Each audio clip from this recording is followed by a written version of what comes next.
Tonight, we want to talk about the connection between Ayurveda medicine and eating disorders, and more importantly, how we can heal eating disorders such as anorexia, bulimia, and binge disorder using a holistic approach and using Ayurveda medicine.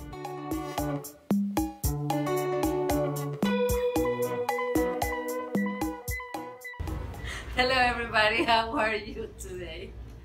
This is Anabella Life Coach here live. I'm at Flow Life Holistic Lounge in Fort Lauderdale, and I have the honor to be here interviewing Dr. Scott Keller.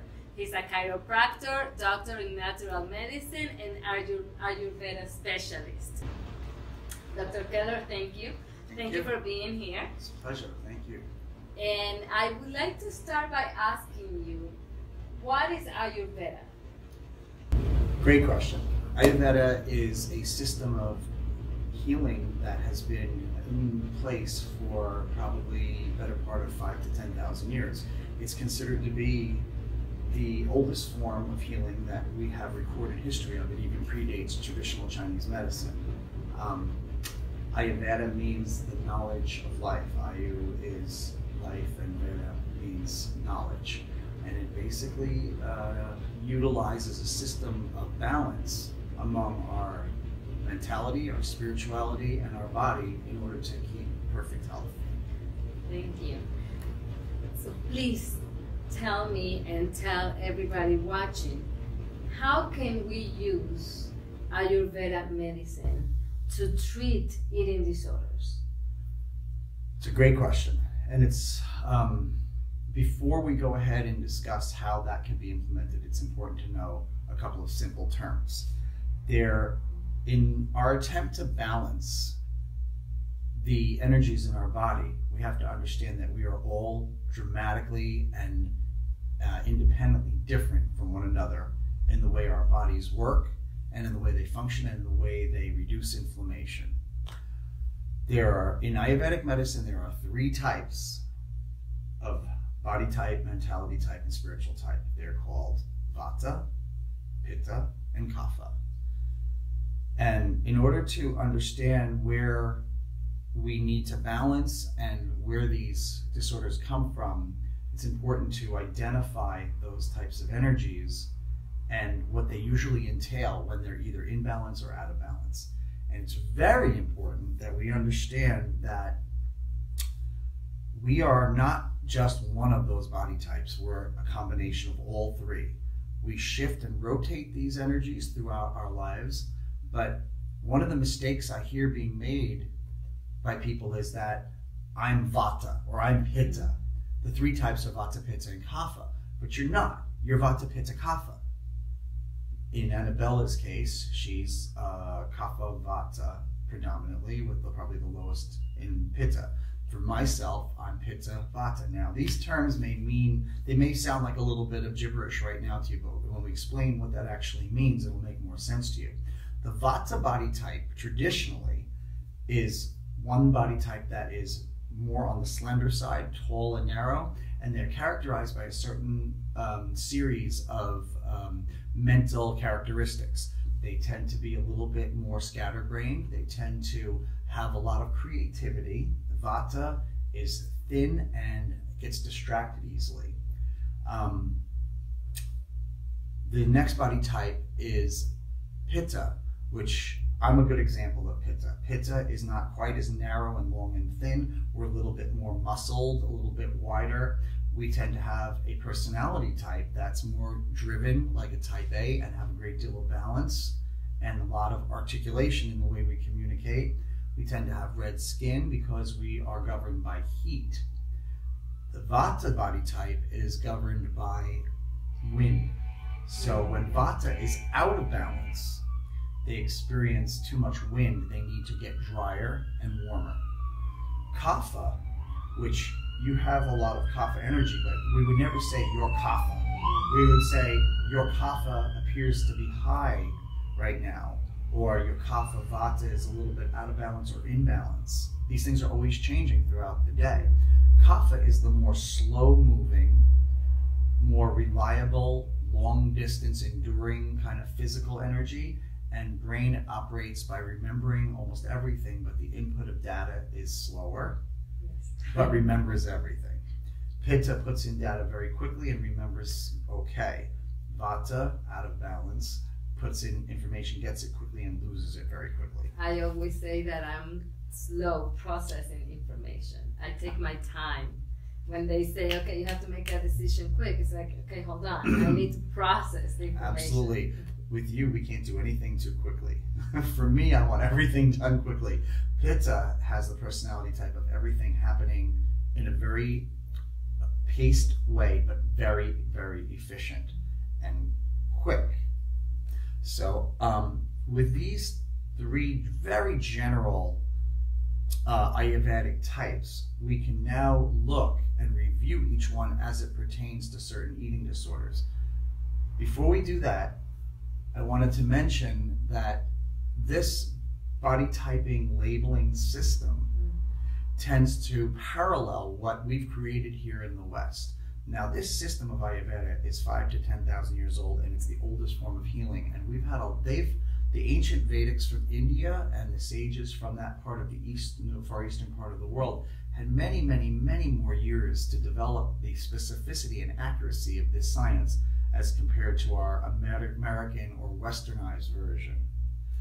I want to interrupt you 1 second and ask you, if someone is suffering from anorexia, and anorexia is an eating disorder characterized by the obsession of losing weight, the fear of gaining weight, and restricting the intake of food. Yeah.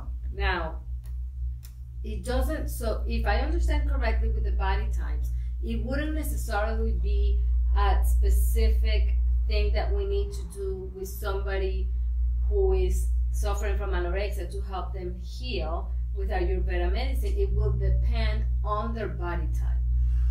Well, so this brings up a very good point. If you take anorexia, for example, anorexia tends to lean in the Ayurvedic world as being an imbalance in Vata energy.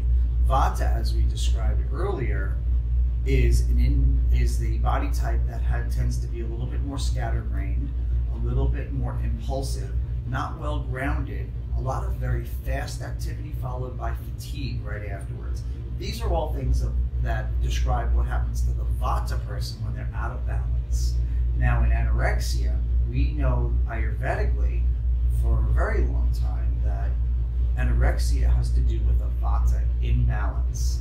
So independently of what's the dominant energy type. Absolutely. In the person. Absolutely. But say a Pitta type of body type that was gravitating towards an anorexic dysfunction, we would know immediately that their Vata energy has gone up. This is why we need to really view your existence as being like a bar chart with 3 bars constantly going up and down. If you look at the music meter of an equalizer and the bars are going up and down, imagine your body's going through that on a daily basis and you have 3 bars, Vata, Pitta, and Kapha.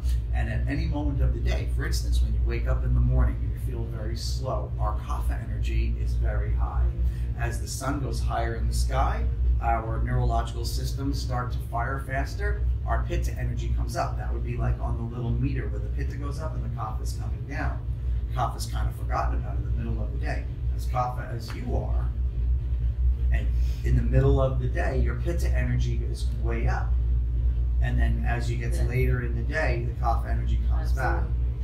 And maybe so at 5:30, 5:30 I need to take a nap. That is Vata Kapha energy kind of overlapping at that point. This is a great discussion for our next talk. Hopefully we can talk more about that. But anyway, going back to your question, anorexia. So in summary, somebody suffering from anorexia has a Vata imbalance. Always. We don't like to use the word always because there are no absolutes in the universe, but we really can assume that the Vata is up too high. Now, what would you do with that?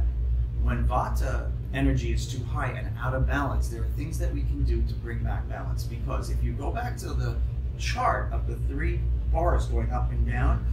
In a perfect world, we would be considered what's called tridoshic. Dosha means each of those characteristics.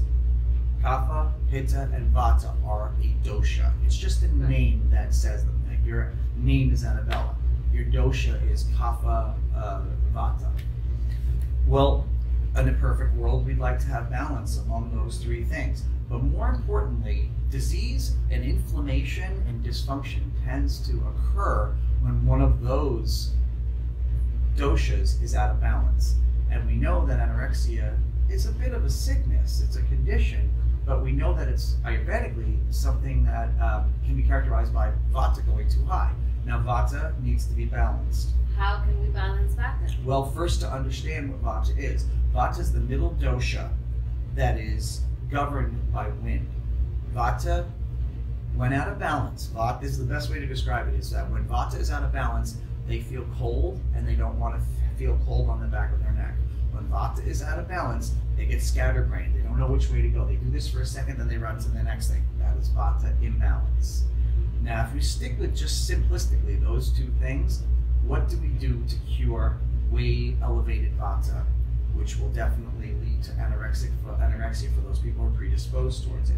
Well, because of that disjointed mental approach, we want to practice chanting. We want to practice meditation techniques. We want to use the best thing from there. It said the best thing. Oil.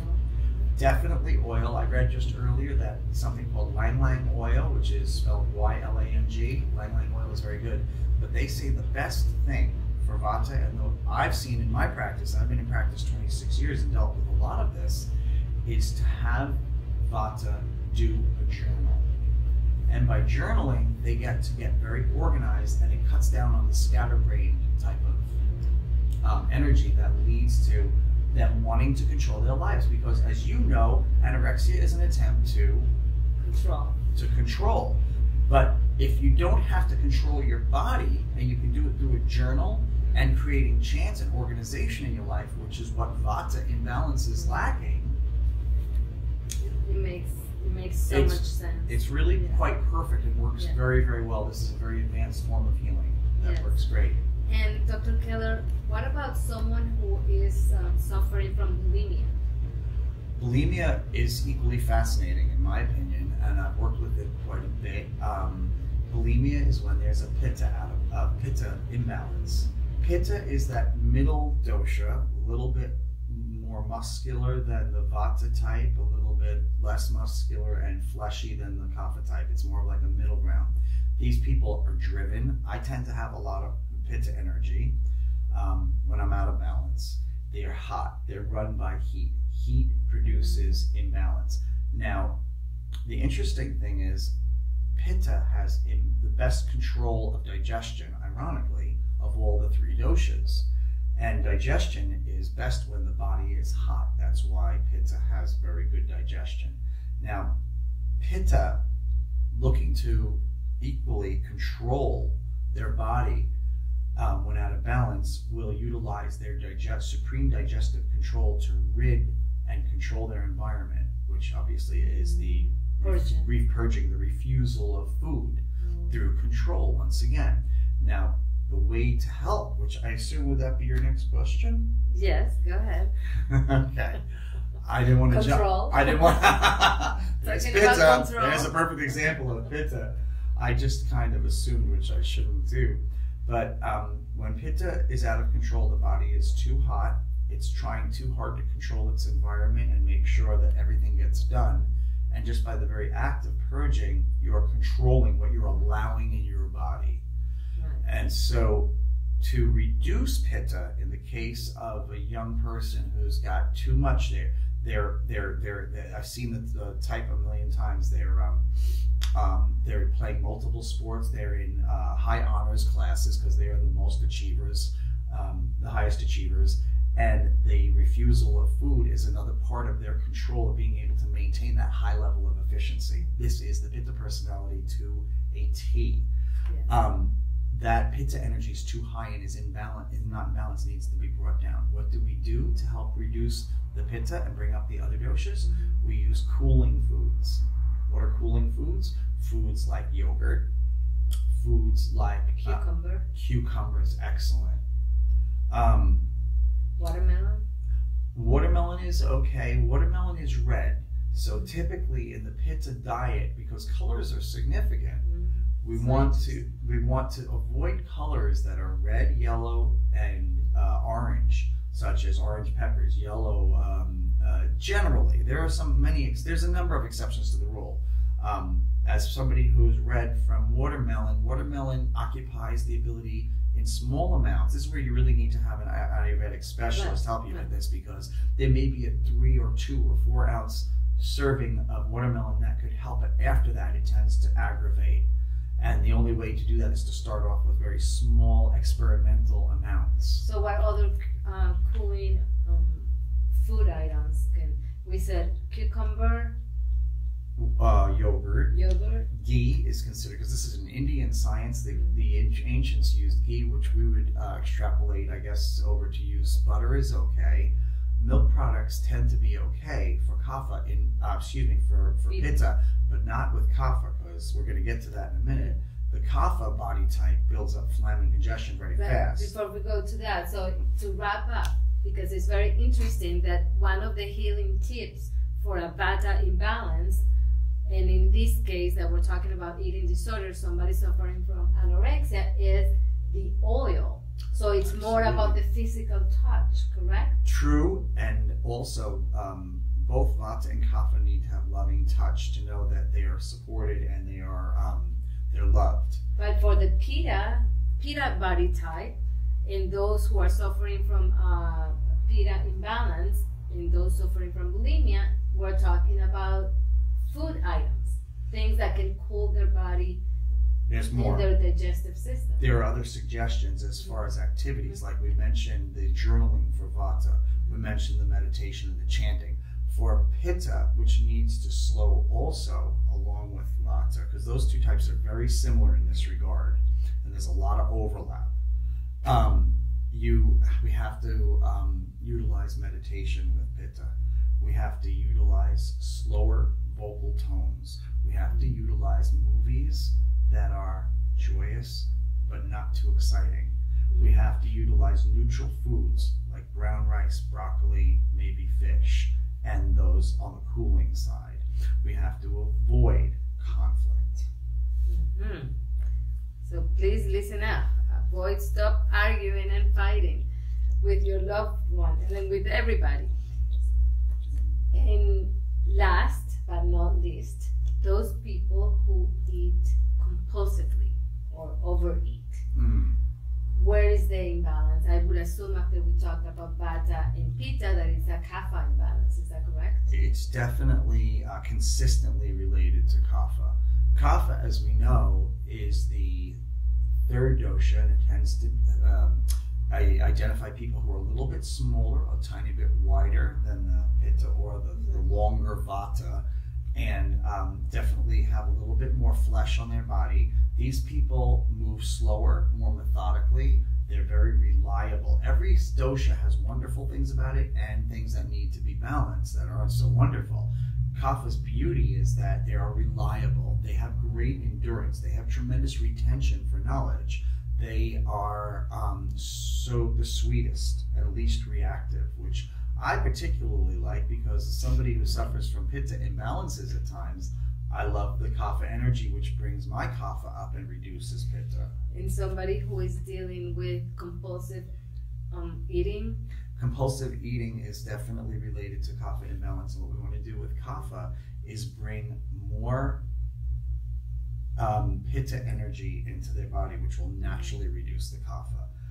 Kapha is prone to congestion and slow movement. They have to avoid foods that have a lot of dairy and weight to them. The very things that the pitta imbalance should avoid are the very things that kapha should be taking. Green peppers, red peppers, cayenne, things of a red nature.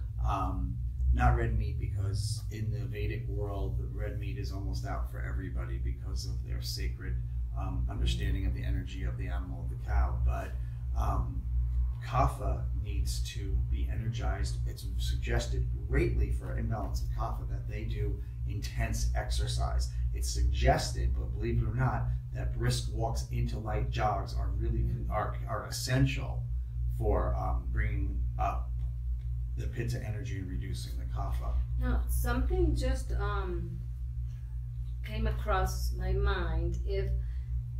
Can someone have a kapha imbalance and not necessarily have compulsive eating?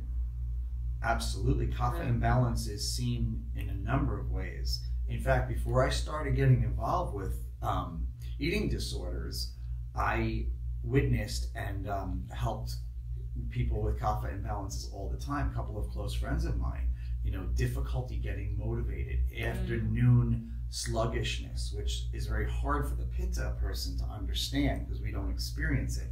But one of the best things for kapha is to bring pitta energy into your body and into your lifestyle, because that pitta energy activates kapha and lets them experience higher degrees of pitta themselves, but also increase and improve their efficiency and their productivity. And the reverse is true for pitta. I mean, pitta wants to bring more kapha into their body, into their lifestyle and body, because our inflammation, I'll use myself as an example, inflammation from pitta goes up when there's too much activity, which is the exact opposite of what kapha needs in order to raise the pitta. So people can really experience balance with one another when you experience the relationship element of these doshas as well. So to conclude here, we were very focused today on eating disorders, but it doesn't mean that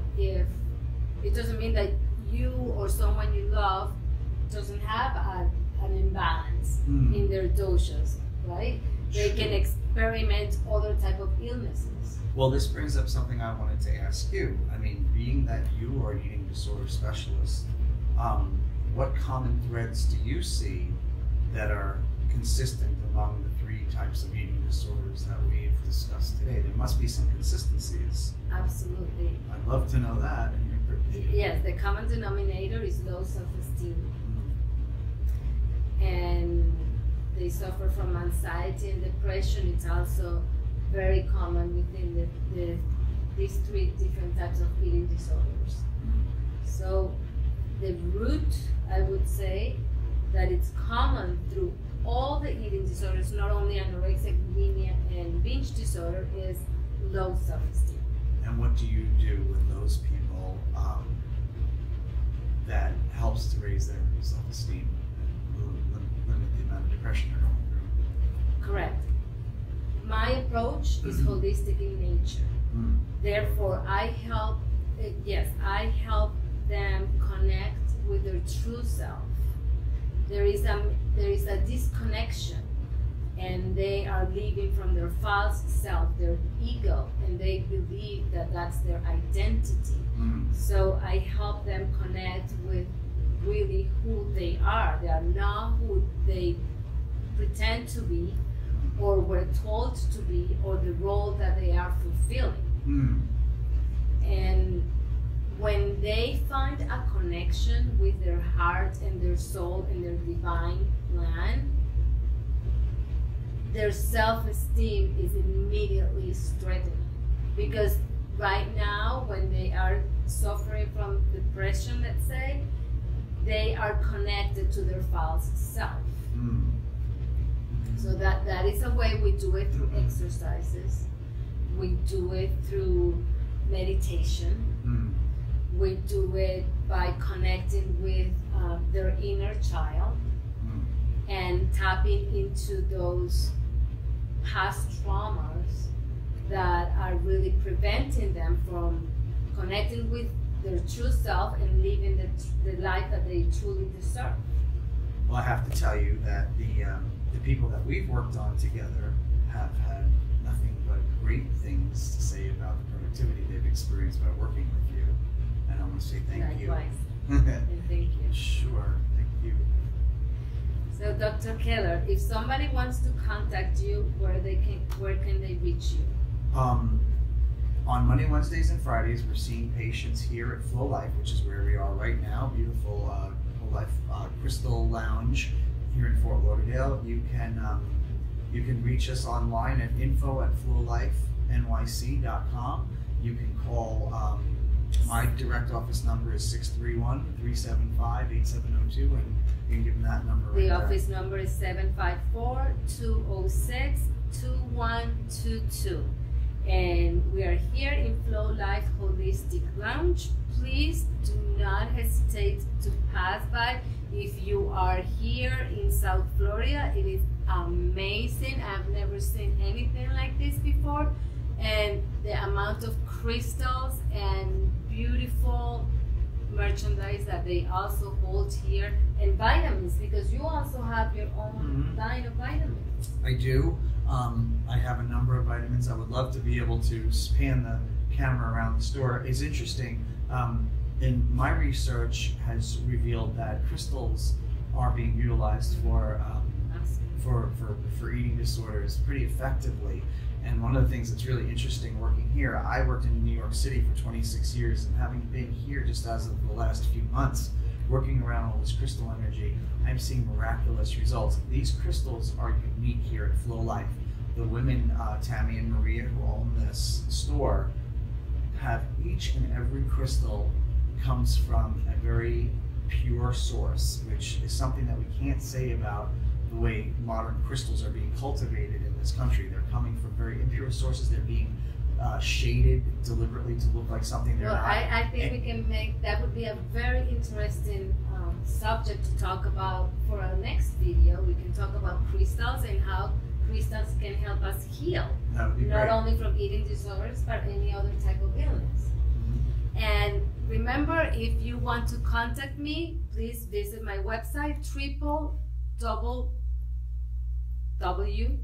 I was gonna say it in Spanish. I'm sorry. I was gonna say www.annabellacabello.com, or you can visit me in Facebook, Annabella Life Coach, or Instagram, also at Annabella Life Coach.